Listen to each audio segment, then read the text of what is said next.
मसीह में मेरे प्यारे भाइयों और बहनों, अगर हम अपने आसपास में दृष्टि दौड़ाएं और अपने जीवन की किताब के पन्नों को पलटकर देखें तो बहुत सारी ऐसी बातें हैं जो कि ईश्वर के विरुद्ध हमने अपने जीवन में की हैं। अक्सर इंसान जानने की कोशिश करता है कि उसके जीवन में इतना कष्ट क्यों है, दुख क्यों है। आप अपने आस पड़ोस में देखते हैं कि शोषण है, अत्याचार है, चोरी है, हत्या है, लड़ाई झगड़ा, धोखा, फरेबी, विचारों में भिन्नता, एक दूसरे को सहन नहीं कर पाना। ये आखिर इंसान के जीवन में ऐसा क्यों है?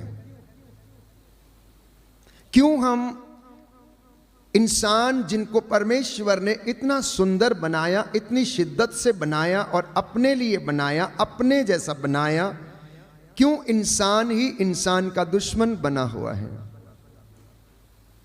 तो मैंने आपके लिए वचन पढ़ा था उत्पत्ति ग्रंथ में प्यारे भाइयों और बहनों की परमेश्वर ने अपना आत्मा प्राण वायु के रूप में हम में फूंक दिया, आदम के नथनों में उसे फूंक दिया और उसमें जीवन आ गया। उत्पत्ति ग्रंथ अध्याय 2 पद संख्या 7 में, उत्पत्ति ग्रंथ अध्याय 2 पद संख्या 7 में।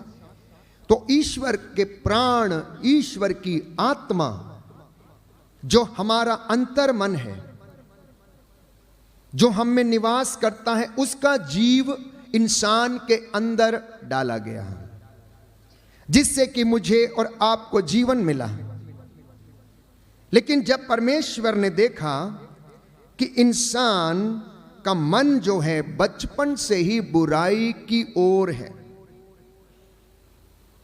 और ये बुराई कहां से पैदा हुई, ये पाप कहां से आया, इसके विषय में बाइबल हमें बताती है कि स्वर्ग राज्य में युद्ध छिड़ गया और वहां पर इब्लीस नामक फरिश्ते ने प्रभु की आज्ञा का उल्लंघन किया, उसका तिरस्कार किया, वह उससे दूर चला गया, उसने उसका अनादर किया और उसकी ईर्ष्या के कारण पाप इस दुनिया में प्रवेश कर गया और पाप का मृत्यु वेतन जो आज इंसान को मिलता है वो इस पूरी दुनिया में फैल गया। तो सबसे पहले जो बुराई उत्पन्न हुई वो स्वर्ग राज्य में ईश्वर के सिंहासन के सामने जब इब्लीस नामक फरिश्ते ने विद्रोह किया कि आज से मैं ही ईश्वर हूं, उसके अंदर घमंड आ गया और उसने अपने प्यादों से कहा कि आज से तुम ईश्वर की आराधना नहीं, तुम मेरी आराधना करोगे। और परमेश्वर ने देखा कि जब इब्लीस ने इस तरीके का विरोध करना शुरू किया है तो उसके साथ परमेश्वर ने 1/3 फरिश्तों को स्वर्ग से उठाकर पृथ्वी पर फेंक दिया, स्वर्ग से उठाकर पृथ्वी पर फेंक दिया। और बाइबल हमें बताती है, प्रभु यीशु कहते हैं लूकस के सुसमाचार अध्याय 10 पद संख्या 18 और उससे आगे कि मैंने शैतान को आसमान से बिजली की तरह गिरते हुए देखा है। हालेलुया, हालेलुया, यीशु की स्तुति हो, यीशु को धन्यवाद, यीशु की आराधना हो, यीशु की महिमा हो, यीशु को धन्यवाद। हालेलुया। तो प्रभु यीशु इस बात को स्वीकार करते हैं और कहते हैं, क्योंकि योहन के सुसमाचार में हम पढ़ते हैं अध्याय 1 में आदि में शब्द था, शब्द ईश्वर के साथ था और शब्द ही ईश्वर था। यीशु मसीह प्यारे भाइयों और बहनों सृष्टि के आरंभ से ही पिता के मुख में वो शब्द था और वो वहां पर निवास करता था। तो उन्होंने इस बात को देखा कि किस तरह से इब्लीस को, जो स्वर्गदूत था जिसे केरूबों पर परमेश्वर ने विराजमान किया था, जो भोर का तारा था, उसने ईश्वर के विरुद्ध विद्रोह छेड़ दिया, ईर्ष्या में घमंड में वो डूब गया, उसको उठाकर नीचे धरती के ऊपर फेंक दिया और 1/3 स्वर्गदूतों को अनंत काल के लिए अंधकार की कोठरी में बांध के रख छोड़ा है, न्याय के दिन तक, न्याय के दिन तक। इसके बाद हम देखते हैं कि आदम और हेवा जो परमेश्वर की संगति में एंजॉय कर रहे थे, जो वहां पर सब चीजें उन्हें मिल रही थी, अदन वाटिका में सब कुछ था, हरियाली थी, उनके मनोरंजन के लिए चीजें थी, परमेश्वर की संगति में वे लोग रहते थे। लेकिन एक दिन ये इब्लीस जो धरती के ऊपर फेंका गया था, उसे ये बात बर्दाश्त नहीं हुई कि जिस संगति में मैं रहता हूं, उस संगति में मैं रहता था, उस संगति को आदम और हवा कैसे एंजॉय कर सकते हैं। इसलिए उसने ईर्ष्या के कारण अपने मन में शायद विचार किया कि जो जगह मेरी थी अब आदम और हेवा ले चुके हैं, इसलिए मैं इन्हें भी ईश्वर से दूर करूंगा। और वो चल पड़ा अदन वाटिका में आदम और हवा को प्रलोभन देने के लिए, आदम और हवा को प्रलोभन देने के लिए। और ये बात शायद एक दिन में ना हुई होगी, बहुत लंबे समय तक उसने प्रयास किया होगा कि किस तरह से आदम और हवा को परमेश्वर की महिमा से वो जुदा करे, उसको अलग करे, क्योंकि उसे इस बात में मजा आता है, क्योंकि उसका स्वभाव मारने का, चोरी करने का, नष्ट करने का है।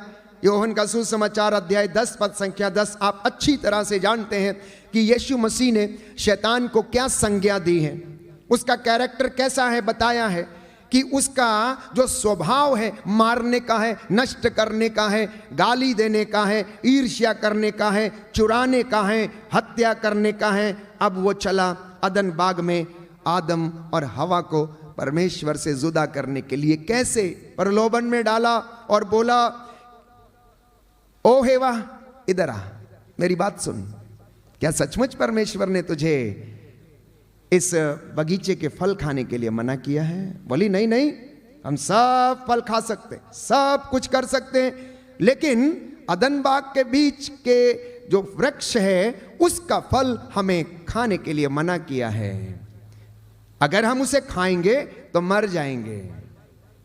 तो पहले दिन आया होगा, बातचीत की होगी, लेकिन हवा नहीं मानी।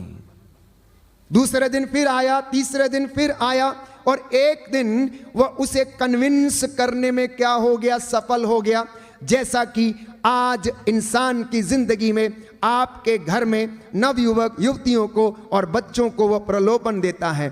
पहली बार बेटा यदि नशे को हाथ नहीं लगाता है दोस्तों के साथ तो बचा रहता है, दूसरी बार फिर से उसी संगति में जाता है तो प्यारे भाई और बहनों बचने का प्रयास करता है, तीसरी बार वही करता है, चाहे युवती हो, चाहे युवक हो, चाहे दंपति हो, चाहे घर में महिला हो।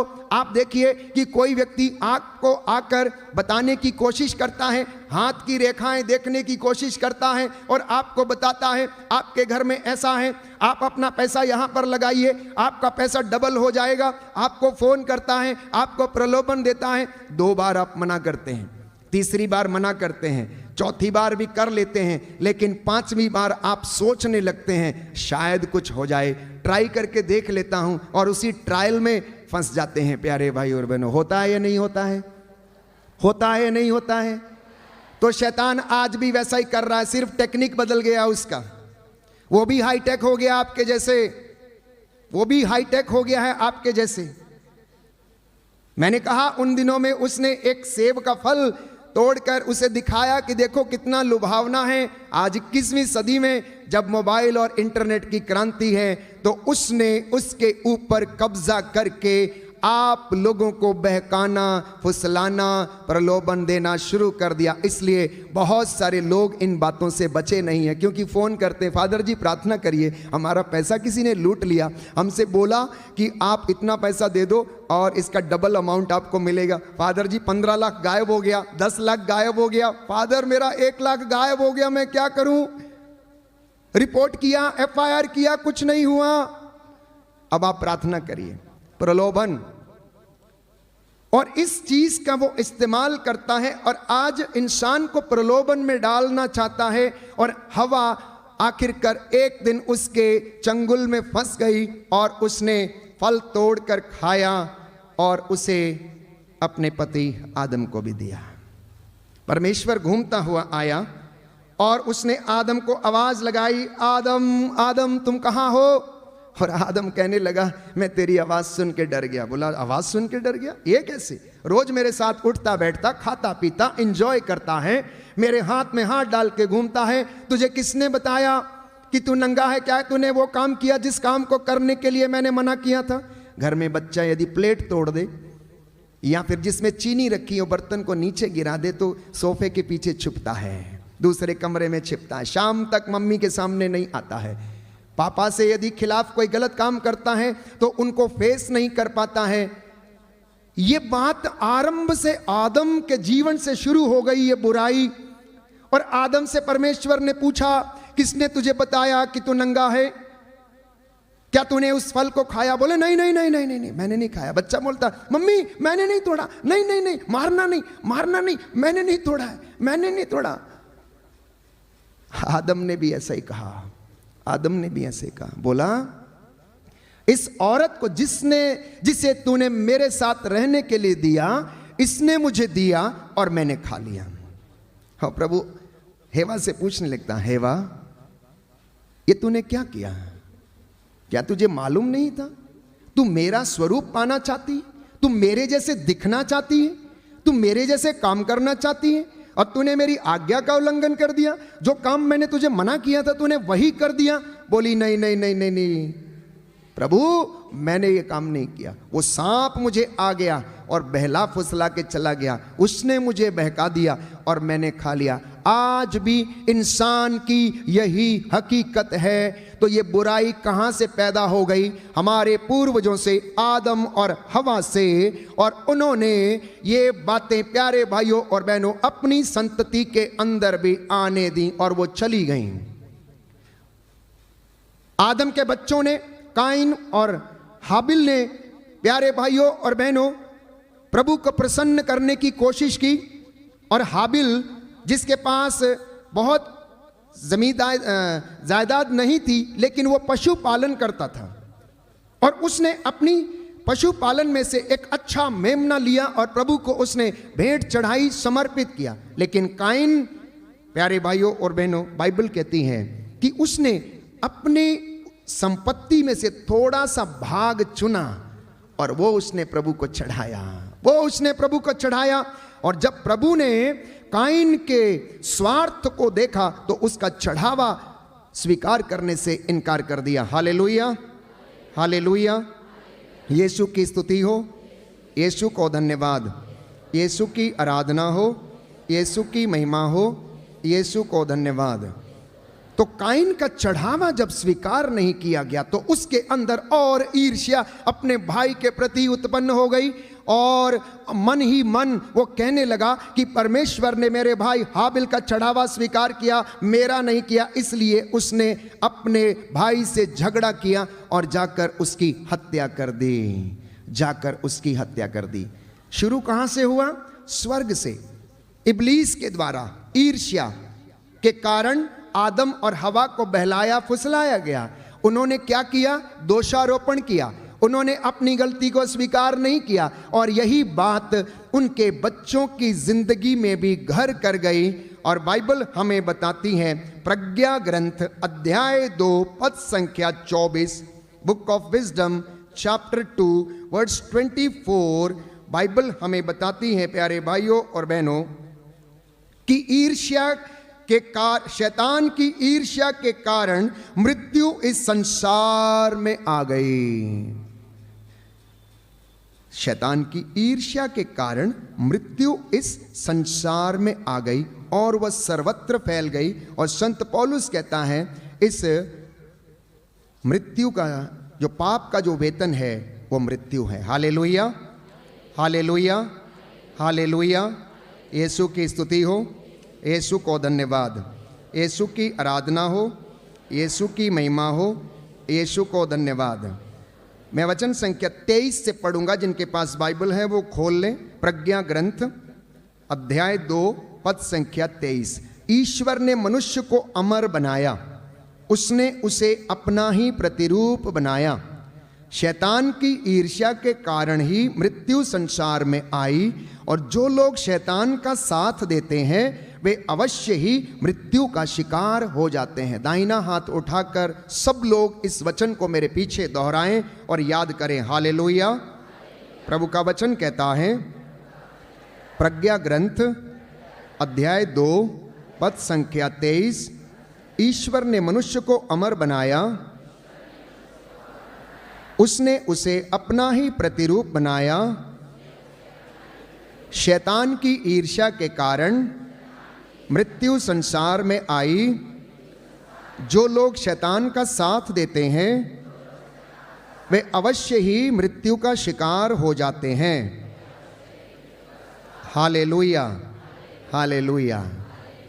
तो किसके कारण मृत्यु संसार में आई? शैतान की ईर्ष्या के कारण। और जब कोई शैतान की इन बातों को अपने जीवन में होने देता है तो आपके घर में भी वैसा ही होता है।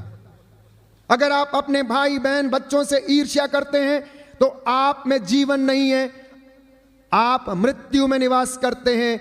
संत पौलुस योहन के पहले पत्र अध्याय 1 से लेकर 4 तक इसी विषय में चर्चा करता है कि जो झूठ बोलता है वो शैतान की संतान है। उसमें पिता का तत्व नहीं है, उसमें ईश्वर का जीव सक्रिय नहीं है, उसका ज़मीर मर चुका है, उसका इनर कॉन्शियंस मर चुका है। Inner conscience is dead of that person. इसलिए प्यारे भाइयों और बहनों, इंसान क्या करता है? परमेश्वर से दूर चला जाता है। तो आज नौजवान बच्चे, नौजवान युवक और युवतियां, बहुत सारे लोग, दंपति क्या करना चाहते हैं? दूसरे व्यक्ति की तरह दिखना चाहते हैं, दूसरे व्यक्ति की नकल करना चाहते हैं, वो कुछ बनना चाहते हैं, कुछ बनना चाहते हैं। वो नहीं जानते कि परमेश्वर ने उन्हें कितना सुंदर बनाया है। मां के गर्भ में आपको 9 महीने उसने तराशा, जैसे एक कारीगर अपनी कृति को बनाता है कि उसका नाक कितना बड़ा होना चाहिए, कान कितना बड़ा होना चाहिए, शरीर कैसा होना चाहिए, ये परमेश्वर आपको बनाता है मां के गर्भ में। और बच्चे जवान होते हैं तो प्यारे भाइयों और बहनों नकल करते हैं और कुछ और बनने की कोशिश करते हैं। फटे कपड़े पहनना, प्रदर्शन करना, अश्लीलता में घुस जाना, क्योंकि शैतान इन प्रलोभनों में डालकर उनको आज भी बहला देता, नहीं तुम इन कपड़ों में अच्छे नहीं लगते, तुम्हें थोड़ा सा ये वाला कपड़ा पहनना चाहिए तो लोग तुम्हारी ओर आकर्षित होंगे, लोग तुम्हें देखेंगे। यही पाप दुनिया के सिर चढ़कर आज बोलता है प्यारे भाइयों और बहनों। यही पाप आज दुनिया के सिर चढ़कर बोलता है। जिनके पास कपड़े हैं वो फटे कपड़े पहनते हैं और जिनके पास नहीं है वो कपड़ों के लिए तरसते हैं। आज की दुनिया की ये हकीकत है प्यारे भाई और बहनों। जिनके पास भोजन है उन्हें भूख नहीं है, और जिनके पास भोजन नहीं है वो भूख के लिए दर दर ठोकरें खाते हैं, मिट्टी खाने पर मजबूर हैं। उन्हें रोटी नहीं मिलती है, सड़कों पर पड़े रहते हैं, इधर उधर भटकते रहते हैं, भीख मांगते फिरते हैं। ये दुनिया की हकीकत है। तो आधुनिक पाप, जो हाईटेक पाप है प्यारे भाइयों और बहनों, वो आज भी शैतान अपने तरीके से दुनिया को क्या करता है? फंसाता रहता है और अपने ही जाल में जकड़ता रहता है। लेकिन इंसान आज भी समझने की कोशिश नहीं करता है। अब नौजवानों को देखिए, नौजवान और सुंदर दिखना चाहते हैं और सुंदर दिखने के लिए वो प्यारे भाइयों और बहनों अर्धनग्न अवस्था में घूमते फिरते हैं और सोचते हैं बहुत सुंदर लगते हैं, बहुत सुंदर लगते हैं। लेकिन ऐसा नहीं। हेवा के जीवन में भी ऐसा ही हुआ।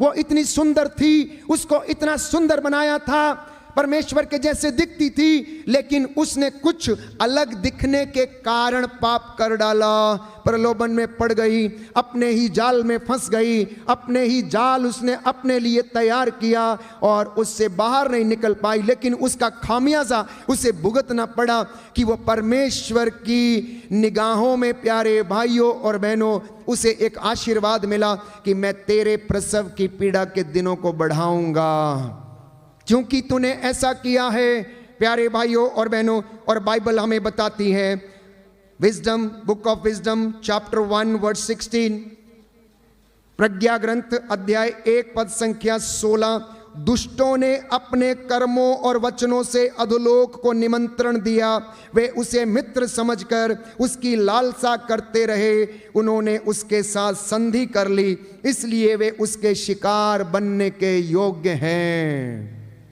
उसके शिकार बनने के योग्य हैं। कहता है लोगों ने आज अपने कर्मों के अनुसार, वचनों के अनुसार अधोलोक को निमंत्रण दे दिया और वे उसे मित्र समझकर उसकी लालसा करते रहे, उन्होंने उसके साथ संधि कर ली है, इसलिए वे उसके शिकार बनने के योग्य हैं। दाहिना हाथ उठाकर इस वचन को दोहराएंगे, हालेलुया। हे प्रभु यीशु, मेरे घर पर, मेरे परिवार पर, मेरे जीवन पर अधिकार लीजिए, मुझे वचन के द्वारा सत्य का ज्ञान कराइए, जिससे कि मैं अपनी जिंदगी में आपके वचनों के अनुसार जीवन व्यतीत कर सकूं। Hallelujah, hallelujah, hallelujah. तो ये जब बातें इंसान की जिंदगी में होती रहीं तो परमेश्वर ने देखा, बाइबल हमें बताती हैं, उत्पत्ति ग्रंथ अध्याय 6, उत्पत्ति ग्रंथ अध्याय 6 पद संख्या 12, book of Genesis chapter 6 verse 12, book of Genesis chapter 6 verse 12, ईश्वर ने देखा भ्रष्टाचारी हो गया है। क्या हो गया है? भ्रष्टाचारी हो गया है। कब की बात हो रही है? सृष्टि जब शुरू हुई, परमेश्वर ने बनाया, ईसा के आने से लगभग 6000 साल पहले की बात है।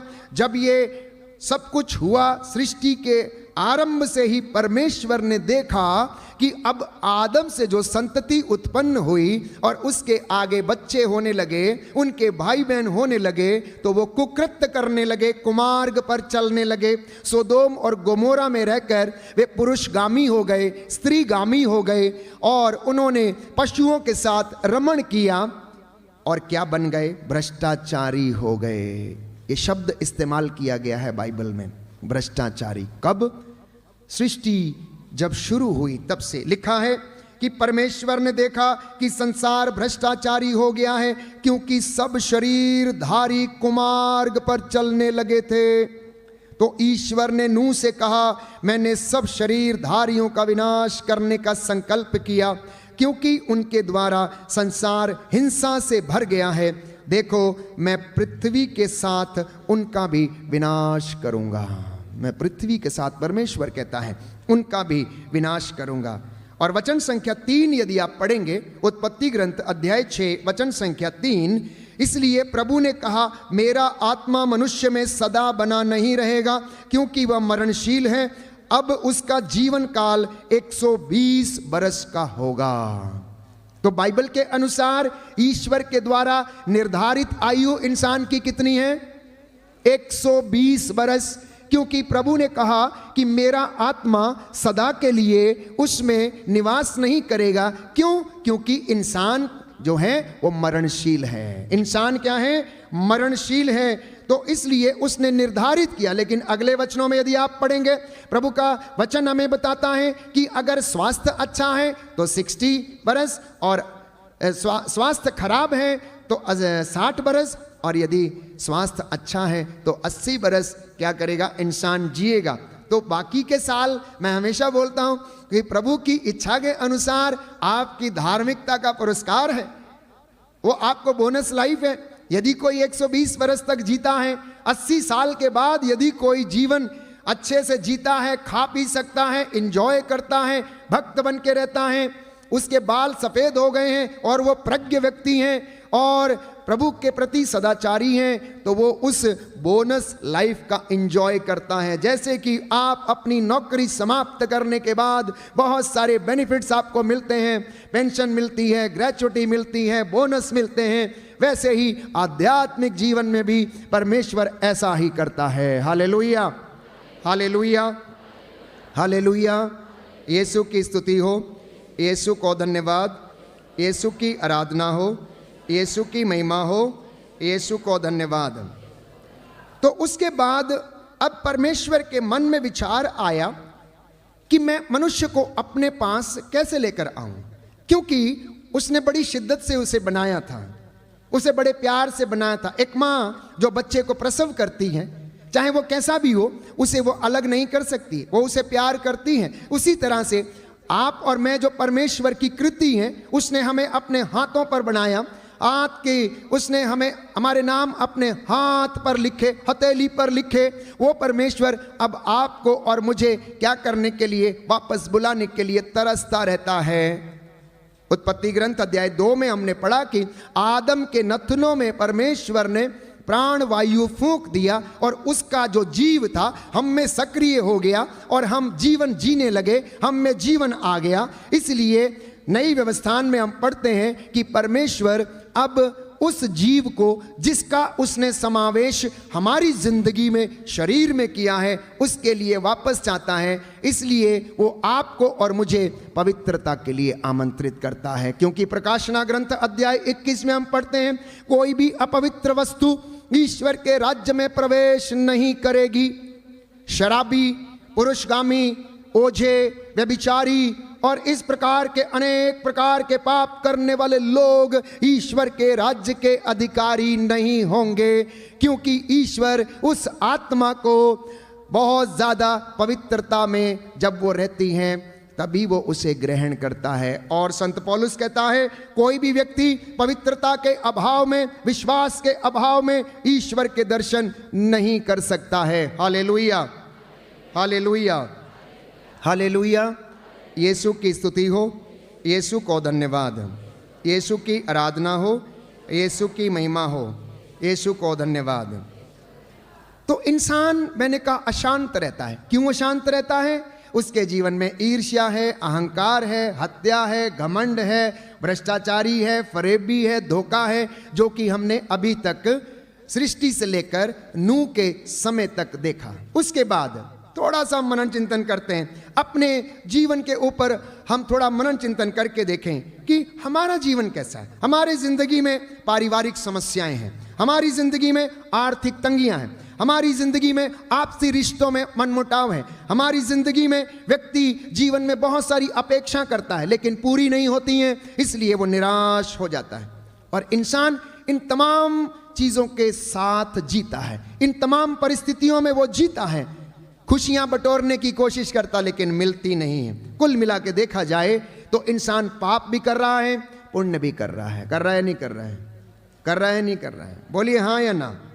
पाप भी कर रहा है और पुण्य भी कर रहा है, धर्म के कार्य भी कर रहा है, अधर्म के काम भी कर रहा है, सत्य भी बोलता है, झूठ भी बोलता है, भलाई भी करता है, बुराई भी करता है, प्रकाश में भी रहने की कोशिश करता है, अंधकार में भी चलता है। और एक वाक्य में यदि मैं इसे कहूं तो there is no stability in the life of human being. उनके जीवन में कोई स्थिरता नहीं है, वो स्थिरता नहीं है। इसलिए याकूब कहता है, ऐसे व्यक्ति समुद्र की लहरों के समान हैं, जो कभी बहुत ऊंची उठती हैं और कभी बिल्कुल नीचे गिर जाती हैं, क्योंकि स्थिरता नहीं है।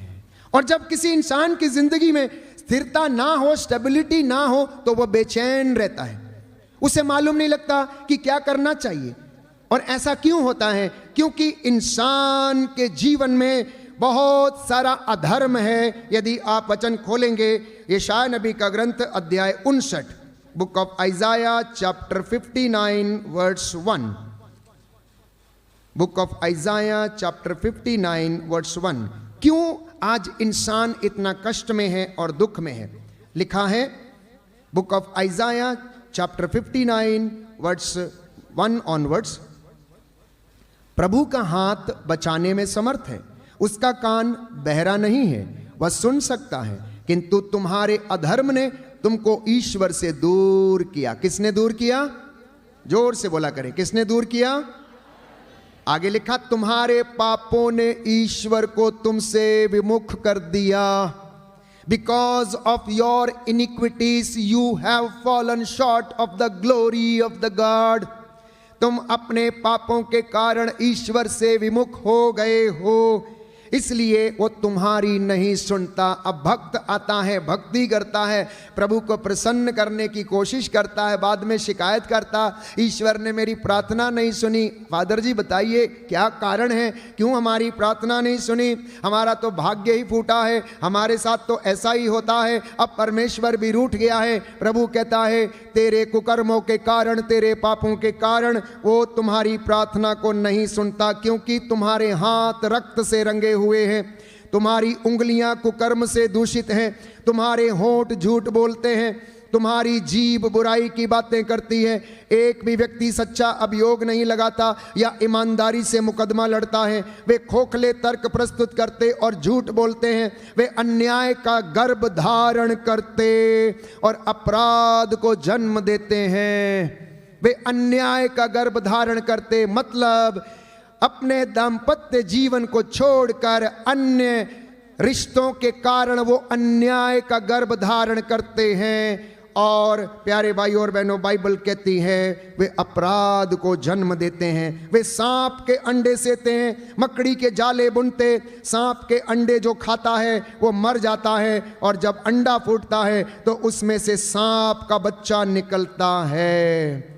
आगे लिखा है वचन संख्या 7 में, उनके पैर फुर्ती से बुराई की ओर बढ़ते हैं, वे निर्दोष रक्त बहाने के लिए दौड़ते हैं, मन ही मन बुरी योजनाएं बनाते हैं। वे जहां कहीं जाते हैं वहां उजाड़ते और विनाश करते। वे शांति का मार्ग नहीं जानते, वे जिस पर चलते हैं उसमें कहीं पर न्याय नहीं है, उनके रास्ते टेढ़े मेढ़े हैं। और ऐसी परिस्थिति में हम जी रहे हैं, ऐसी परिस्थितियों में हम गुजर रहे हैं। जिधर भी आप दृष्टि डालें, जिन देशों को आप विकसित समझते हैं, जहां पर आप सोचते हैं कि बहुत तरक्की हो चुकी है, साइंस बहुत डेवलप हो चुकी है, अच्छी बात है, विज्ञान को तरक्की करनी चाहिए, इंसान को उन सुविधाओं का लाभ उठाना चाहिए, लेकिन उसके साथ साथ बुराई और पाप भी सिर चढ़कर इंसान के सिर चढ़कर बोल रहा है, और ये परिस्थिति से वो गुजर रहा है। ये पवित्र बाइबल धर्मशास्त्र हमें समझाने का प्रयास कर रहा है, और हम ऐसी परिस्थिति में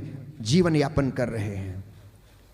और कहते हैं आग के पास बैठकर कोई ये नहीं कह सकता कि मुझे क्या आंच नहीं लगती।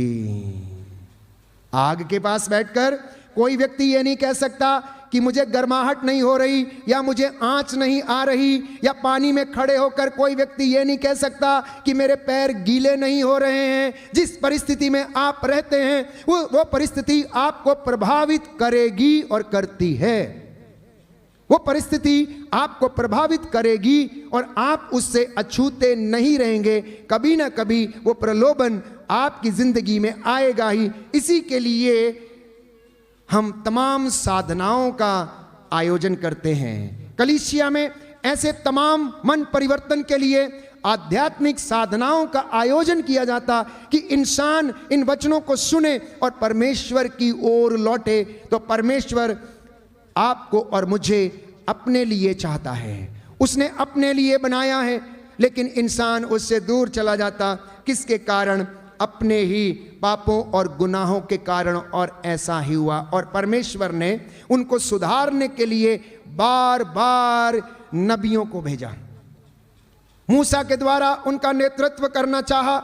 लगभग 8 लाख लोगों को बाइबल कहती है मूसा मिस्र की गुलामी से छुड़ाकर जब सूखे कदमों लाल सागर पार करवा रहा था, मरुभूमि में से उनको लेकर जा रहा था, वो भुनभुनाते रहे, फुसफुसाते रहे, क्योंकि वो मिस्र की परिस्थितियों से बहुत ज़्यादा प्रभावित थे, उनके कर्मकांड से बहुत ज़्यादा प्रभावित थे, उनके तंत्र मंत्र जादू टोने से बहुत ज़्यादा प्रभावित थे, और लगातार ईश्वर के और मूसा के विरुद्ध भुनभुनाते रहते थे। क्योंकि इंसान दुख सहन नहीं कर पाता है। इंसान अपने शरीर को क्या करना चाहता है? आराम देना चाहता है। वो अपने शरीर को आराम देना चाहता है। जितना ज़्यादा आप शरीर को आराम देंगे उतनी ज़्यादा आत्मा कमज़ोर होगी, और जितना ज़्यादा आप शरीर को कष्ट देंगे उतना ज़्यादा आप आत्मा में, प्यारे भाइयों और बहनों, बलवंत होंगे। बोलिए आमेन, हालेलुया। हे प्रभु यीशु, मेरी आत्मा को पवित्र कीजिए, शुद्ध कीजिए। हालेलुया। मैं आपकी आराधना करता हूँ आपकी महिमा गाता हूँ, आपकी जय जयकार करता हूँ। Hallelujah, hallelujah, hallelujah. तो मैंने आपको कल भी बताने की कोशिश की कि इज़राइल का पाप क्या था, यूदा का पाप क्या था, इफ्राइम का पाप क्या था। और प्रभु आमोस के ग्रंथ में, होशिया के ग्रंथ में, ओबद्याह के ग्रंथ में, हग्गाई के ग्रंथ में इसको स्पष्ट रूप से बताता है। उत्पत्ति ग्रंथ में कि इंसान भ्रष्टाचारी हुआ पड़ा है, इज़राइल पियक्कड़ हो गया है, इफ्राइम के पापों की गठरी उसके सिर पर बंधी हुई है। ओ यूदा, जब तू बालक था तो मैंने मां की गोद में तेरी रक्षा की, मैंने तेरी हड्डियों को बढ़ते हुए देखा, और देख मैंने तुझसे जो वादा किया मैं तेरे साथ उस वादे को पूरा करूंगा, तेरे बाल पक जाने तक भी मैं तेरे साथ ऐसा ही करूंगा, क्योंकि मैं वो प्रभु हूं जो चंगा करता है, स्वस्थ करता, सहज ही द्रवित हो जाता है। इसलिए वो आपके साथ और मेरे साथ निरंतर दया करता रहता। जितनी बार आप उसके सामने नतमस्तक होते हैं, उसे पुकारते हैं, वो आपके सामने हाजिर रहता है।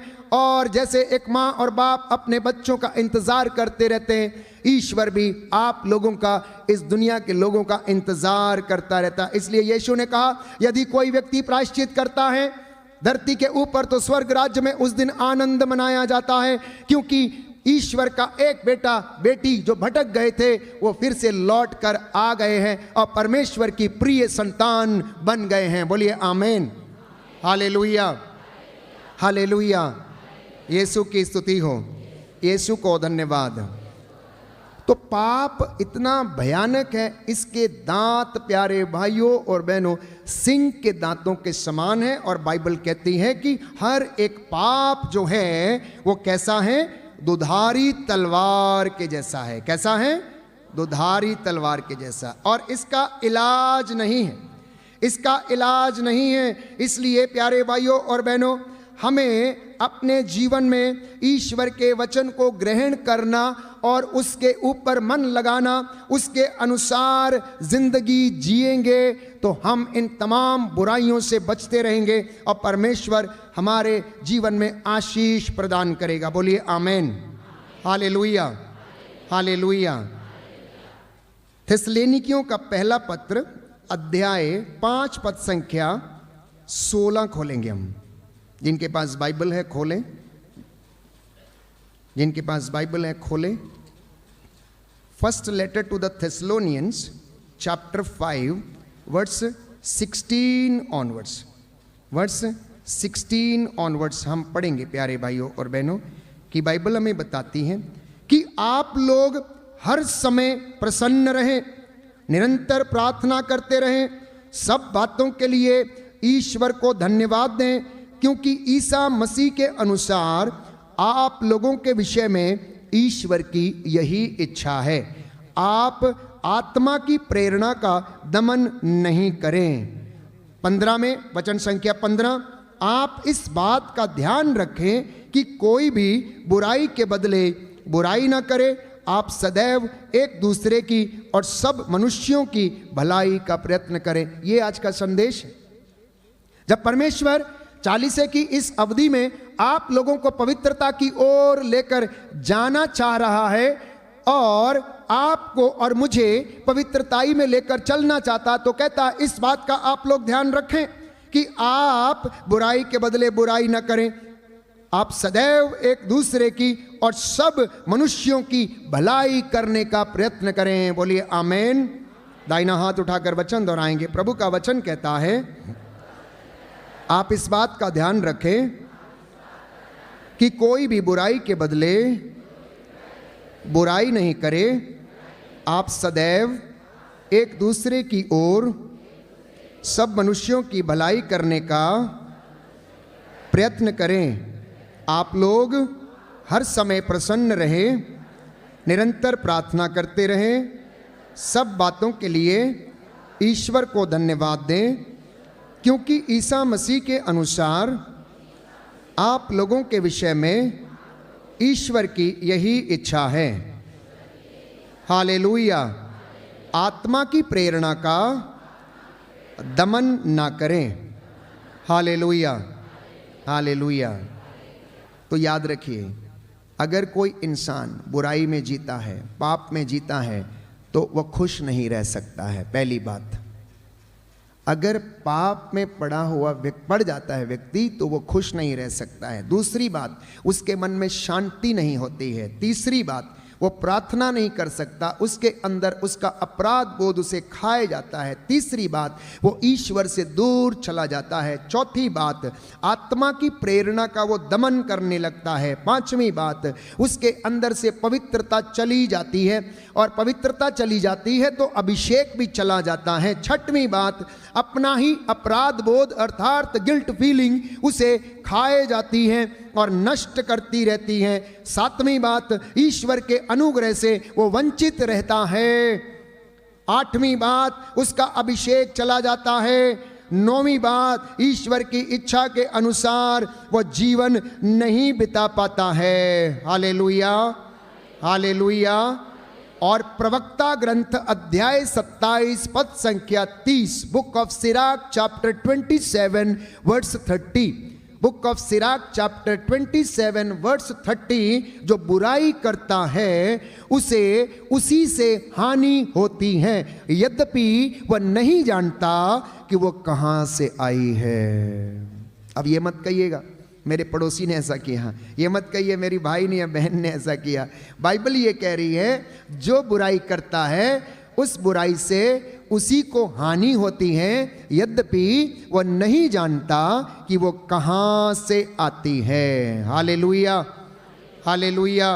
यीशु की स्तुति हो, यीशु को धन्यवाद, यीशु की आराधना हो, यीशु की महिमा हो, यीशु को धन्यवाद। इसलिए प्यारे भाइयों और बहनों, प्रभु का वचन हमें बताता है कि तुम्हारे अहंकार के कारण मुझे रोना पड़ेगा एकांत में बैठ के, इसलिए मेरे पास लौट कर चले आओ। और संत पौलुस इसके विषय में लिखता है रोमियो के पत्र अध्याय 2 पद संख्या 4 में कि क्या आप लोग नहीं जानते कि ईश्वर की दया आपको पश्चाताप की ओर लेकर जाना चाहती है। क्या आप लोग नहीं जानते कि ईश्वर की दयालुता आपको पश्चाताप की ओर लेकर जाना चाहती है। इसीलिए इस सत्संग का आयोजन किया गया है, ताकि आप ईश्वर की दया के विषय में समझें, अपनी परिस्थिति को पहचाने। दाहिना हाथ उठाकर वचन दोहराएंगे। प्रभु का वचन कहता है, रोमियो का पत्र अध्याय 2 पद संख्या 4, अथवा क्या तुम ईश्वर की असीम दयालुता, सहनशीलता और धैर्य का तिरस्कार करते और यह नहीं समझते कि ईश्वर की दयालुता तुम्हें पश्चाताप की ओर ले जाना चाहती है। Hallelujah, hallelujah, hallelujah, hallelujah, hallelujah. अगला वचन यदि आप पढ़ेंगे तो संत पौलुस सुंदर तरीके से हमें समझाता है, तुम अपने इस हठ और अपने हृदय के अपश्चाताप के कारण कोप के दिन के लिए अपने विरुद्ध कोप का संचय कर रहे हो। यदि आप ये नहीं समझते कि ईश्वर की दया आपको प्रायश्चित की ओर लेकर जाना चाहती है, so the word of the Lord is telling that you are collecting all this evil things for your life. आप उसे संचय कर रहे हो जो आपके विरुद्ध निर्णय देगा। लिखा है, जब ईश्वर का न्याय संगत निर्णय प्रकट हो जाएगा और वह प्रत्येक मनुष्य को उसके कर्मों का फल देगा, तो जो लोग धैर्य पूर्वक भलाई करते हुए महिमा, सम्मान और अमरत्व की खोज में लगे रहते हैं, ईश्वर उन्हें अनंत जीवन प्रदान करेगा। किसको प्रदान करेगा? जो भलाई करते हुए सेवा में लगे रहते हैं, अमरत्व की खोज करते हैं, जो ईश्वर की खोज करते हैं, जो सत्य की खोज करते हैं, जो धार्मिकता की खोज में रहते हैं, परमेश्वर उन्हें अंत में धार्मिकता का पुरस्कार देगा। बोलिए आमीन, हालेलुया। और अगले वचन में पद संख्या 9 में लिखा है, बुराई करने वाले मनुष्य पहले यहूदी और फिर यूनानी को कष्ट और संकट सहना पड़ेगा, और भलाई करने वाले प्रत्येक मनुष्य को पहले यहूदी और फिर यूनानी को महिमा, सम्मान और शांति मिलेगी, क्योंकि ईश्वर किसी के साथ पक्षपात नहीं करता। ईश्वर किसी के साथ भी पक्षपात नहीं करता। हालेलुया, हालेलुया, यीशु की स्तुति हो, यीशु को धन्यवाद। तो ईश्वर इन तमाम बातों से नाराज रहता है। और मैंने आपके लिए ये वचन भी पढ़ा था कि क्यों इंसान परमेश्वर से भागा हुआ है, क्यों आज उसके साथ वो रहना नहीं चाहता है, क्यों वो छिपना चाहता है। आदम ने अपने आप को पत्तों में छिपाने की कोशिश की या नहीं की या नहीं की। जब उसने आज्ञा का उल्लंघन कर डाला और जब उसे पता लगा कि अब वो नंगा है, उसने पत्ते तोड़े और अपने लिए लंगोट तैयार कर लिया और उसे बांधने की कोशिश की। आदम को भी, हवा को भी उसने ऐसा ही किया। हाँ, प्रभु उनकी इस नादानी पे शायद हंस रहा होगा। हो आदम कितना नादान है तू, अभी सूरज निकलेगा और ये पत्ते सूख जाएंगे तेरे, और फिर से तेरी नग्नता उगड़ आएगी, तू तो नंगा का नंगा ही रहेगा नहीं रहेगा। इसलिए ईश्वर ने उस पर दया की, एक मेमने का वध किया। उस वध किए गए मेमने की खाल से उसने आदम के लिए और हवा के लिए वस्त्र बनाए और पहनाए।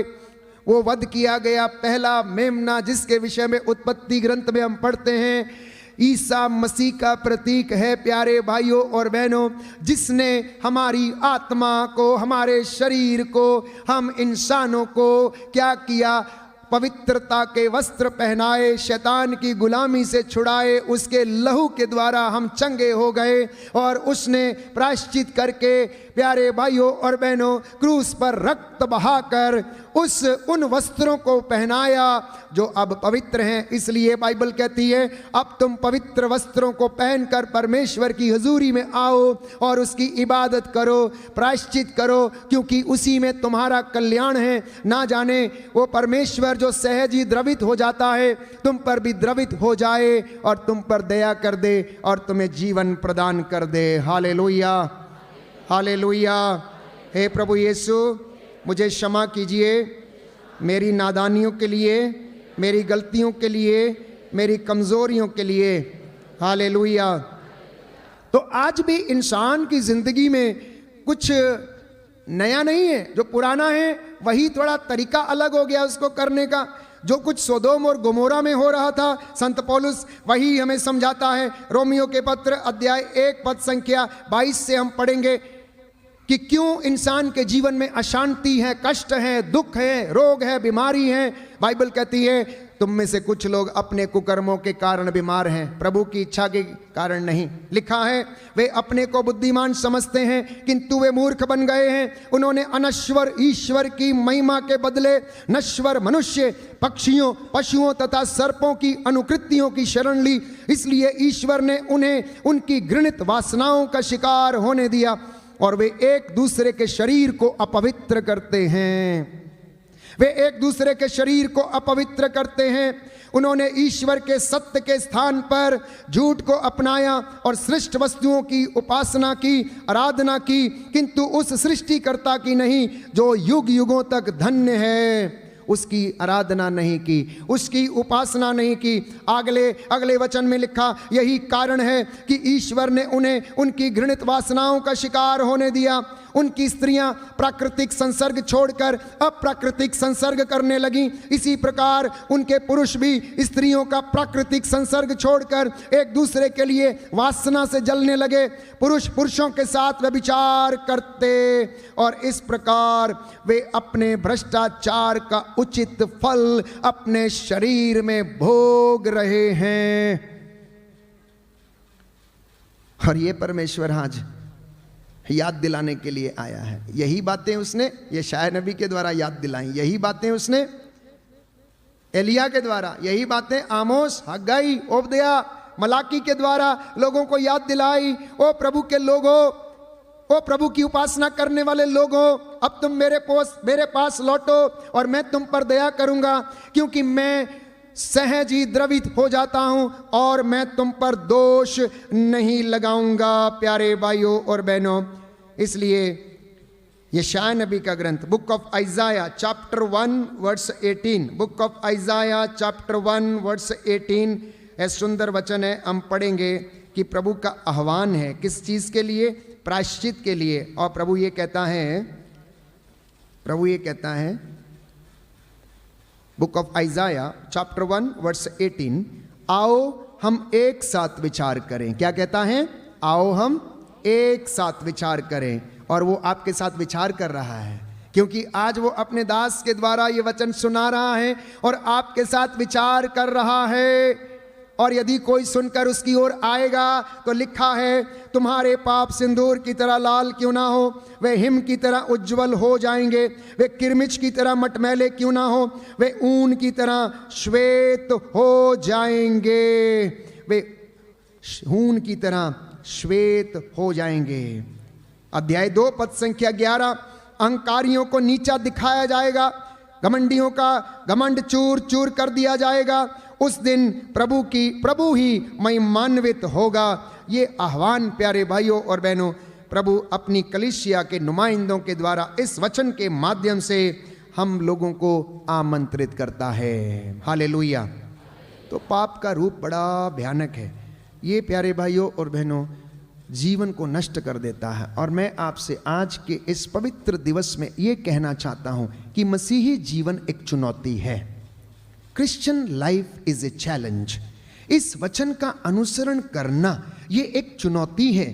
ये आम आदमी नहीं कर सकता है जब तक कि वो परमेश्वर में रूटेड नहीं है, जब तक कि उसकी जड़ें परमेश्वर में गड़ी हुई नहीं है, जब तक कि उसकी जड़ें पवित्र नहीं है। रोमियो के पत्र अध्याय 11 में इसलिए परमेश्वर का वचन हमें समझाता है कि आप अपनी जड़ों को पवित्र करें। Hallelujah, hallelujah.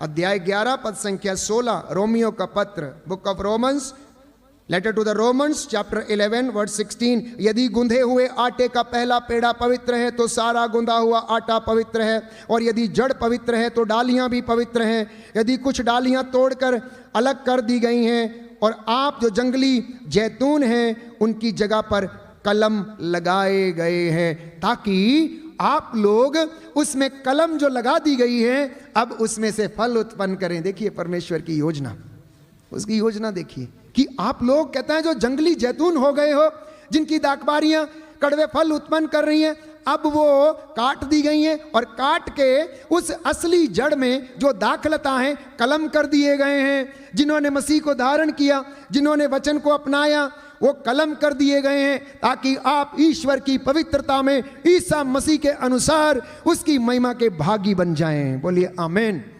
ये योजना है प्रभु की, और उस योजना को बताने के लिए आज परमेश्वर ने इस दिन को ठहराया है, इस दिन को ठहराया है। इसलिए मेरा विश्वास है आज ये वचन आपकी जिंदगी बदल देंगे। आज जितने भी लोग इन वचनों को ग्रहण करेंगे आपकी जिंदगी बदल जाएगी, क्योंकि परमेश्वर जिंदगियों को बदल देता है। परमेश्वर जिंदगी बदलता है, परमेश्वर हमारा जीवन बदलता है, बशर्ते कि आप अपने मार्गों को बदलिए। आप अपने मार्ग बदलिए, आपका जीवन बदल जाएगा। आप बदलेंगे, आपकी परिस्थिति बदल जाएगी।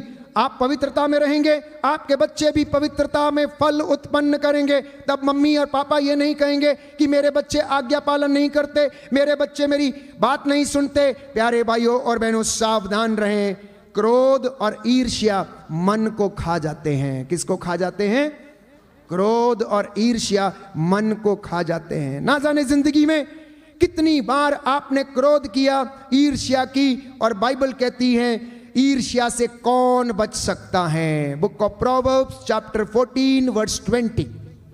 जलसी से कोई नहीं बच सकता है। जलसी क्या है? हड्डियों का क्षय है। जलसी क्या है? ईर्ष्या क्या है? हड्डियों का क्षय है। मतलब वो हड्डियों के कैंसर के बराबर है। जिसके मन में ईर्ष्या है, क्रोध है, प्यारे भाइयों और बहनों, वो अपना घर नष्ट करता है, वो अपना घर नष्ट करता है। दूसरी बात, घमंड और लालच ये आत्मा को नष्ट कर देते हैं। घमंड और लालच ये आत्मा को नष्ट करते हैं। ये दो दुष्ट आत्माएं जो असाइन की गई हैं इब्लीस के द्वारा, घमंड और लालच, ये हमारी आत्मा के ऊपर अटैक करते और उसे नष्ट कर देते। इसलिए घमंडी व्यक्ति अपने ही अंतःकरण के कारण वो नष्ट हो जाता है, उसका अंतःकरण डेड हो जाता है, उसका ज़मीर मर जाता है। इसलिए वो हर तरीके के बुरे काम करता, हत्या करता, चोरी करता, शोषण करता, उसे इस बात का कोई फर्क नहीं पड़ता। और हम अनायास ही कहते हैं इसका तो ज़मीर ही मर गया है, इसका तो ज़मीर ही मर गया, इसे किसी बात का फर्क नहीं पड़ता है। और तीसरी बात, पेटूपन और वासना ये शरीर को नष्ट करते हैं। पेटूपन और वासना, पेटूपन से मिचली आती है, अनेक प्रकार के रोगों से वो पीड़ित होता है, और अपने शरीर में अगर पेटूपन के कारण उसमें बहुत सारी बीमारियां आती हैं, तो वहीं वासना के कारण जब गलत संबंधों में, गलत रिश्तों में रहता है तो उसकी जिंदगी में बीमारी आने लगती है और वो नष्ट होने लगता है। हालेलुया, हालेलुया, यीशु की स्तुति हो, यीशु को धन्यवाद, यीशु की आराधना हो, यीशु की महिमा हो, यीशु को धन्यवाद। अब ये घमंड अनेक प्रकार का हो सकता है। किसी को अपनी आध्यात्मिकता का घमंड हो सकता है, किसी को अपने पैसे का, तो किसी को अपनी जायदाद का, तो किसी को अपने बेटे बेटी का, तो किसी को अपने ज्ञान का, तो किसी को अपनी शोहरत का। अनेक प्रकार के घमंड हो सकते हैं। कुछ वचन इसके विषय में हम पढ़ना चाहेंगे। कुरिन्थियों का पहला पत्र अध्याय 4 पद संख्या 7। First letter to the Corinthians chapter 4 verse 7 कि इसके विषय में बाइबल हमें क्या कहती है। जो व्यक्ति अपने जीवन में घमंड करते हैं किसी भी चीज़ का, लिखा है, कौन आपको दूसरों की अपेक्षा अधिक महत्व देता है? आपके पास क्या है जो आपको दिया न गया हो? और यदि आपको सब कुछ दान में मिला है तो इस पर गर्व क्यों करते हो, मानो यह आपको ना दिया गया हो। कहता आपके पास है, कौन सी चीज ऐसी है जो आपको दी ना गई हो? क्यों आप घमंड करते हो इस बात पर? कलोसियों के पत्र अध्याय 1 पद संख्या 16 में हम पढ़ते हैं कि सब कुछ उसी के द्वारा आया है। इस दुनिया में जो कुछ भी है सब उसके द्वारा अस्तित्व में आया है, इसलिए इंसान को घमंड नहीं करना चाहिए। और प्रभु कहता है यदि कोई घमंड करता है तो उसके कारण परमेश्वर को रोना पड़ेगा। यिर्मयाह नबी का ग्रंथ अध्याय 13 पद संख्या 15। Book of Jeremiah chapter 13 verse 15। Book of Jeremiah chapter 13 verse 15 लिखा है, यदि तुम नहीं सुनते तो तुम्हारे अहंकार के कारण मुझे एकांत में बैठकर रोना पड़ेगा। तुम्हारे अहंकार के कारण मुझे एकांत में बैठकर रोना पड़ेगा। प्रभु कह रहा है मेरी आंखें बुरी तरह रोएंगी और आंसू बहाएंगी, क्योंकि प्रभु का रेवड़ बंदी बना लिया जा रहा है। राजा और राजमाता से यह कहो, अब भूमि पर बैठिए, आपके महिमामय मुकुट आपके सिर से गिर गए हैं। और इसी विषय में प्रकाशना ग्रंथ अध्याय 2 पद संख्या 5 में कहता है, तुम इस बात पर विचार करो कि तुम कितने ऊंचे स्थान से नीचे गिर गए हो। परमेश्वर ने कैसा बनाया था, हमारी स्थिति कैसी हो गई, हमारी परिस्थिति कैसी हो गई। प्यारे भाइयों और बहनों, यिर्मयाह नबी फिर से हमें याद दिलाता है। अध्याय 9 पद संख्या 23 में, अध्याय 9 पद संख्या 23, book of Jeremiah chapter 9 verse 23 लिखता है, प्रभु कहता है यदि कोई गर्व ही करना चाहे तो इस बात पर गर्व करे कि वह मुझे जानता है और यह समझता है कि मैं वह प्रभु हूं जो पृथ्वी पर दया, न्याय और धार्मिकता बनाए रखता है, क्योंकि मुझे ये बातें प्रिय हैं। कौन कौन सी बातें प्रिय हैं प्रभु को? दया, न्याय, धार्मिकता, शांति, ये प्रभु को बातें प्रिय हैं। बोलिए आमीन, हालेलुया, हालेलुया। यीशु की स्तुति हो, यीशु को धन्यवाद, यीशु की आराधना हो, यीशु की महिमा हो, यीशु को धन्यवाद। तो इसलिए प्रभु का वचन अब हमें आमंत्रित कर रहा है कि आप लोग पवित्रता की पूर्णता तक पहुंचने का पूरा पूरा प्रयास करें। पवित्रता की पूर्णता तक पहुंचने का पूरा पूरा प्रयास करें। Second letter to the Corinthians chapter 7 verse 1। इसलिए विश्वासियों को, मसीहियों को पवित्रता के लिए परमेश्वर ने बुलाया है। बोलिए मेरे पीछे दाहिना हाथ उठाकर हालेलुया। हे प्रभु यीशु, मैं विश्वास करता हूँ आपने मुझे पवित्रता के लिए बुलाया है। मुझे पवित्र बनने के लिए आशीष प्रदान कीजिए। Hallelujah, hallelujah, hallelujah, hallelujah. तो इसलिए इस वचन को हम फिर से दोहराएंगे। कुरिन्थियों का दूसरा पत्र अध्याय 7 पद संख्या 1। Second letter to the Corinthians chapter 7 verse 1 onwards. दाहिना हाथ उठाकर मेरे पीछे दोहराइए। प्रभु कहता है,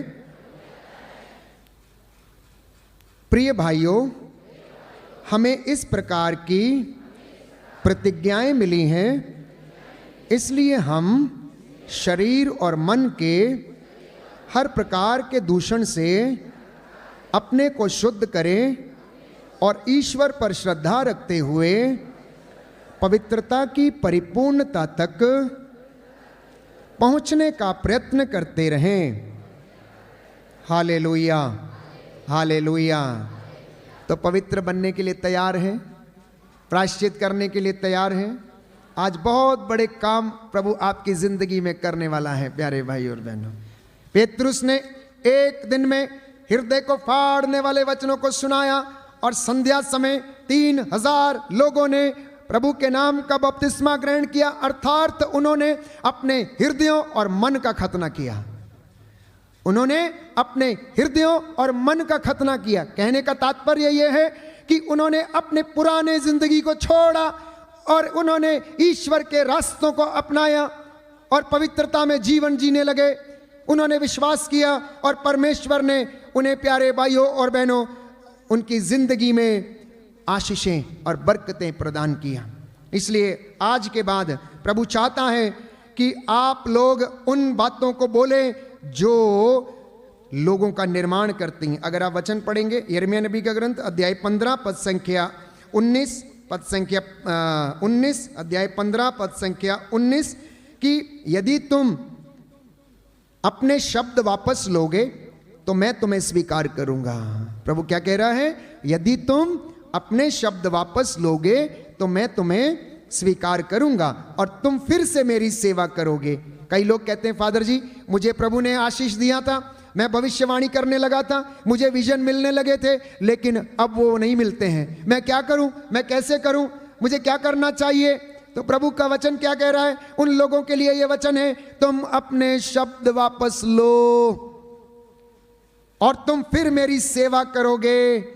यदि तुम निरर्थक भाषा नहीं बल्कि उपयुक्त भाषा का प्रयोग करोगे तो मेरे प्रवक्ता बनोगे।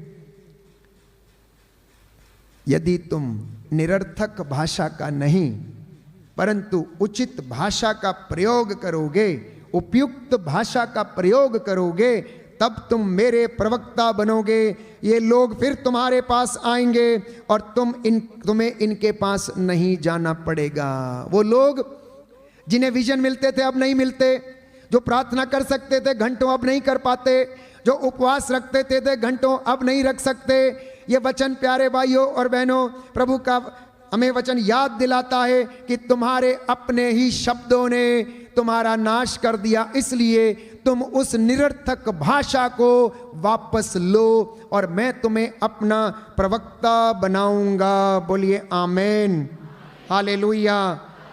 तो यशायाह नबी के ग्रंथ में कुछ ऐसा ही वाक्य हमें पढ़ने को मिलता है, अध्याय 6 पद संख्या 6 कि जब यशायाह नबी ये कहने लगा मैं तो अशुद्ध होठों वाला मनुष्य हूं, तो प्रभु ने क्या किया? उसके होठों को शुद्ध किया और लिखा है हाय हाय अध्याय 6 पद संख्या 5 और उससे आगे, मैंने कहा हाय हाय मैं नष्ट हुआ क्योंकि मैं तो अशुद्ध होठों वाला मनुष्य हूँ। अशुद्ध होठों वाले मनुष्यों के बीच में रहता हूँ और मैंने विश्वमंडल के प्रभु राजाधिराज को अपनी आंखों से देखा है। एक सराफीम उड़कर मेरे पास आया, उसके हाथ में एक अंगार था जिसे उसने चिमटे से वेदी पर से ले लिया था। उससे मेरा मुंह छूकर उसने ऐसा कहा, देखिए अंगार ने आपके होठों का स्पर्श किया है, आपका पाप दूर हो गया और आपका अधर्म मिट गया है। तब मुझे प्रभु की वाणी ये कहते हुए सुनाई पड़ी, मैं किसे भेजूं? हमारा संदेशवाहक कौन है? और मैंने उत्तर दिया, मैं प्रस्तुत हूं, मुझे भेज। आप अपने घर में बच्चों के साथ दाम्पत्य जीवन में जब प्रभु से इस प्रकार प्रार्थना करेंगे तो वो आपके होठों को शुद्ध करेगा। कैसे? प्रायश्चित के द्वारा, पाप स्वीकार के संस्कार के द्वारा। प्यारे भाइयों और बहनों, याद रखिए, बाइबल हमें बताती है, क्या आप लोग इस बात को समझते नहीं? रोमियो के पत्र अध्याय 2 पद संख्या 4 में मैंने पढ़ा कि ईश्वर की दया आपको पवित्रता की ओर लेकर जाना चाहती है, प्रायश्चित की ओर लेकर जाना चाहती है, उसकी दयालुता आपको अपनी ओर लेकर जाना चाहती है। बोलिए आमेन, हालेलुया। इसलिए अपने मार्गों को बदलिए। आज इंसान बहुत ज़्यादा लालच में फंसा है, लोभ में फंसा है, घमंड में फंसा है और उनके जीवन में वो इन आशीषों से वंचित है। प्यारे भाइयों और बहनों, भक्ति से थोड़ा लाभ होता है, संतुष्टि मिलती है, लेकिन प्यारे भाइयों और बहनों, जो धन का लालच करता है वो सब बुराइयों की जड़ों में फंसा रहता है। इसलिए तिमोथी का पहला पत्र अध्याय 6 पद संख्या 6 से 10 में हम पढ़ते हैं कि धन का लालच ना करें, क्योंकि धन का लालच सब बुराइयों की जड़ है। जो पैसे के पीछे भागता है, पैसा उसे अपने पीछे भगाता जाएगा। जो लोगों को खुश करने की कोशिश में रहते हैं वो कभी भी शांति महसूस नहीं करेंगे, क्योंकि लोगों को आप कभी खुश नहीं कर सकते। किसी एक व्यक्ति को यदि आप खुश कर सकते हैं तो वो है पिता परमेश्वर, वो है ईश्वर। इसलिए उसका नाम ऊंचा करना तो वो आपका नाम ऊंचा करेगा, उसका घर बनाएंगे तो वो आपका घर बनाएगा, आप उसके साथ रहेंगे तो वो आपके साथ रहेगा, आप उसे उठाएंगे तो वो आपको उठाएगा।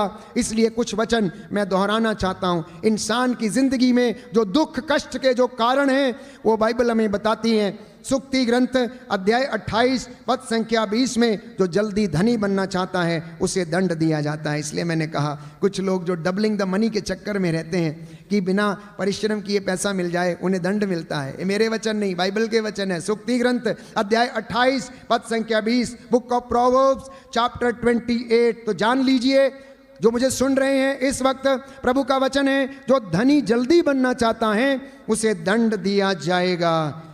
इस वचन को पढ़ेंगे। अध्याय 28 पद संख्या 20 में लिखा, ईमानदार व्यक्ति को प्रचुर आशीर्वाद मिलेगा, जो जल्दी धनी बनना चाहता है उसे दंड दिया जाएगा, उसे दंड दिया जाएगा। अगला वचन है अध्याय 21 पद संख्या 6, book of Proverbs chapter 21 verse 6। झूठ से कमाया हुआ धन असार है और वह मृत्यु के पाश में बांध देता है। जो प्रभु के लोग यहाँ पर आज आए हैं, वचन सुन रहे हैं, इस वक्त आप जान लीजिए कि झूठ का एक भी कमाया हुआ पैसा आपके घर की नींव में लगना नहीं चाहिए, आपके किसी बिजनेस में या पढ़ाई में लगना नहीं चाहिए। वो आपको मृत्यु के पाश में बांध देगा। फाइनेंशियल स्टेबिलिटी आपके घर में कभी नहीं रहेगी, क्योंकि परमेश्वर खोटे तराजू से घृणा करता है, उसे सही बाट पसंद है। अपने बिजनेस में, अपने काम में कितनी भी मुश्किल क्यों ना आ जाए, लेकिन आप अपने घर में झूठ का कमाया हुआ धन कभी नहीं लाएंगे, क्योंकि बाइबल ये कहती है कि वो मृत्यु के पाश में बांध देगा, वो आपको मृत्यु के पाश में बांध देगा। पद संख्या 16 में लिखा है, जो समझदारी के मार्ग से भटक जाता है वो प्रेतों की सभा में पहुंच जाता है। कितने सुंदर वचन है जीवन निर्माण के लिए, ये व्यवहारिक जीवन के लिए। प्यारे भाइयों और बहनों, हमारे जीवन के पथ आलोकित करने वाले वचन हैं। ये लिखा है, जो समझदारी के मार्ग से भटकता है वो प्रेतों की सभा में पहुंच जाता है। अध्याय 25 बुक ऑफ प्रोवर्ब्स अध्याय 25 पद संख्या 27 में प्रभु हमें समझाने की कोशिश कर रहे हैं, प्यारे भाइयों और बहनों, कि अधिक मधु खाना अच्छा नहीं है, किंतु कठिन विषय दूर देश से मिला शुभ समाचार प्यासे कंठ के लिए शीतल जल के जैसा है। पद संख्या 23 में हम पढ़ते हैं, उत्तर की हवा वर्षा लाती है, कपटी जीभ क्रोध उत्पन्न करती है। इसलिए इन बातों से प्रायश्चित करना, इन बातों से आज प्रायश्चित करना। प्यारे भाइयों और बहनों, बुक ऑफ प्रोवर्ब्स चैप्टर 1 खोलेंगे। Book of Proverbs chapter 1 verse 18 and 19। सूक्ति ग्रंथ अध्याय 1 पद संख्या 18 और 19। ये वचन प्यारे भाइयों और बहनों हमारे लिए बहुत ज़्यादा जीवन देने वाले वचन हैं। लिखा है, ये लोग अपने ही लोगों का वध करते और अपने ही जीवन की घात में बैठते हैं। ये उन लोगों की गति है जो पाप की कमाई एकत्र करते, ऐसी कमाई मनुष्यों की जान लेती है। दाहिना हाथ उठाकर वचन दोहराएंगे, हालेलुया, हालेलुया। यीशु की स्तुति हो, यीशु को धन्यवाद। प्रभु का वचन कहता है ये उन लोगों की गति है जो पाप की कमाई एकत्र करते हैं, ऐसी कमाई मनुष्यों की जान लेती हैं। Hallelujah, hallelujah, hallelujah, hallelujah. यीशु की स्तुति हो। हे प्रभु यीशु, मेरे जीवन में, मेरे घर में आशीष आ जाए, उन्नति आ जाए। हालेलुया। तो चूंकि आप पाप स्वीकार का संस्कार ग्रहण करेंगे तो हमें कहीं ना कहीं ज़िंदगी में कुछ ऐसे ठोकरें मिली हैं, ऐसे काम हमारी ज़िंदगी से हुए हैं जिन्हें हमें याद करके स्वीकार करने की आवश्यकता है। अगले वचन में अध्याय 15 पद संख्या 27, पाप की कमाई एकत्र करने वाला अपना घर संकट में डालता है, किंतु घूस से घृणा करने वाला जीवित रहेगा।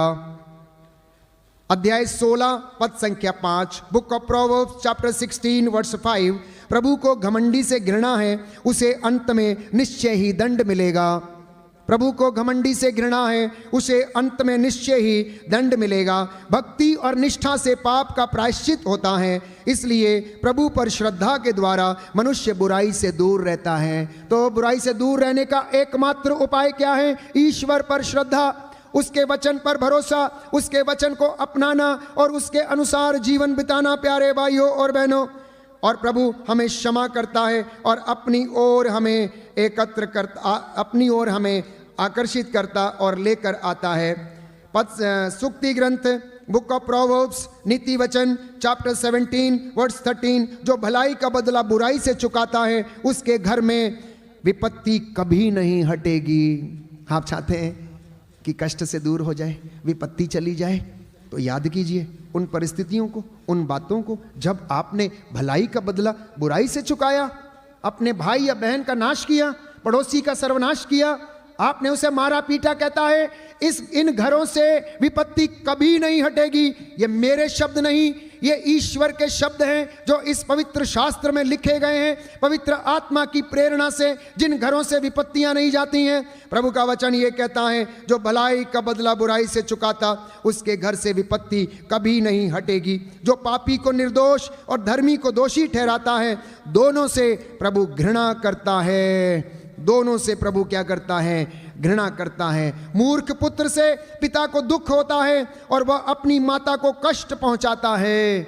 मूर्ख पुत्र से अपने पिता को दुख होता है और वो अपनी माता को कष्ट पहुंचाता है। तो ईश्वर से दूर चले जाने का अर्थ ये है प्यारे भाइयों और बहनों, कष्ट, विपत्ति, हर प्रकार का जो जिंदगी से हम गुजरते हैं, विषम परिस्थितियां, ये हमारी जिंदगी में घर कर लेती हैं। तो ये हमारे लिए बहुत सुंदर अवसर है, ये 40 दिन जिसमें हम परमेश्वर का वचन सुनते और अपनी आत्मा, शरीर और हृदय को पवित्र करने का प्रयास करते हैं। और प्रभु कहता है अब तुम पुराने मार्गों को, जीवन को छोड़कर प्रायश्चित करो और मेरे पास लौटो।